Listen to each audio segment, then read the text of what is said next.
What's up, everyone? I'm Tamara, and welcome to my YouTube channel.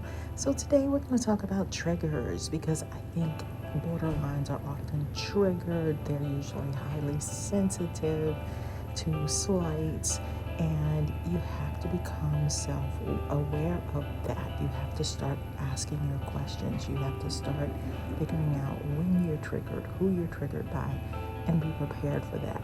If you know that every time you get together for a special occasion that it ends in an argument, then you have to question yourself. Even if you think you are always right and the other person is in the wrong, you have to be aware of when someone says something to you that upsets you. You have to practice, just like you would riding a bicycle, with stopping yourself before you have a huge reaction, because those reactions push people away, which is the very thing that you don't want. You want to enjoy your time with the person. You don't need to test them. You don't need to react to every little thing. We all have to let some things go, especially the older that we get. So you have to understand what your triggers are. So that comes with understanding, like, ask yourself, how do I feel right now? Think about a situation that you went through that was tough. What did that experience teach you? What would make you feel better when you think about a situation that happened some time ago that was upsetting? Evaluate it. So you want to think about the beginning of the situation, what happened in the middle, and what happened in the end.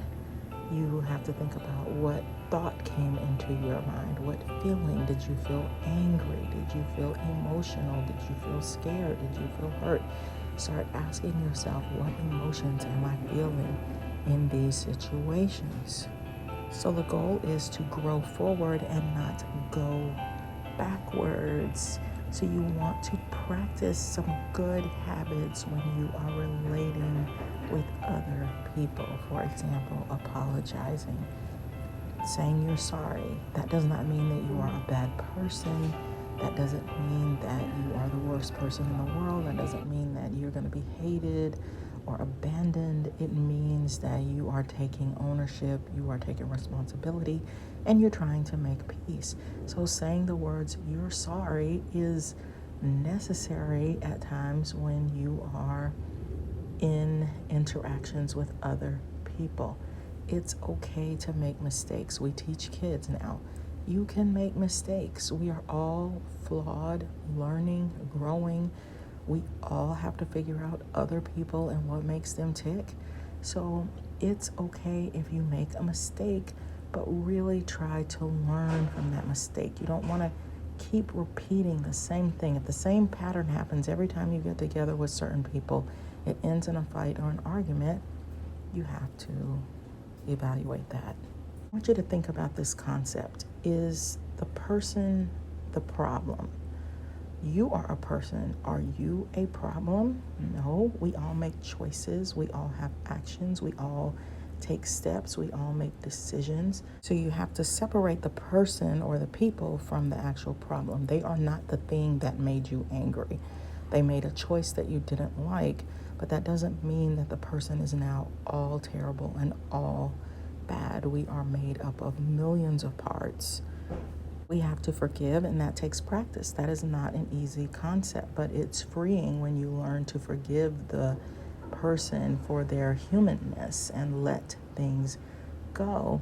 You also want to be compassionate and let people know that you feel what they feel. Verbalize that. Everyone needs compassion. You need it, they need it, and it really helps to build trust that you can step into someone else's shoes. So yes, somebody might have made you mad, but think about what they've been through and use compassion when you're feeling rage towards somebody.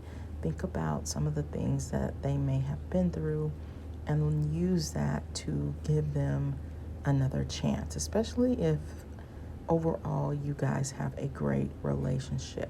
And then finally, if you're being triggered, it could be because you're feeling hurt, or you feel misunderstood, or you feel like there's something that you're needing that you're not getting. So what is that thing that you need Make a list, think about it, turn on some music, reflect. But what is it that you are needing? And try to find ways to comfort yourself in positive ways that are not self-destructive. Practice also sitting through that, pushing through it, not letting it just overtake you to the point where you're doing something that you're going to regret later. But just think about, what are my needs? It could be something super simple. I just need to have a 5-minute phone conversation with someone, or a massage would help, just to be around some other people. So think about what your needs are, but you gotta start paying attention to those triggers, because you don't want people to pay for it when you feel rage and out of control. So if you're interested in love, or you want to find the right person, or you want to improve your love life, check out my book, Flip the Script on Love by Tamara Hunter Zyon. It's on Amazon, and I think you will find so much joy reading it, so check it out. Definitely share this video with people that you know are get triggered very easily, whether they're borderlines or not. And let us know in the comments, do you get triggered? And what do you do when you feel triggered into rage or anger? See you next time. Bye.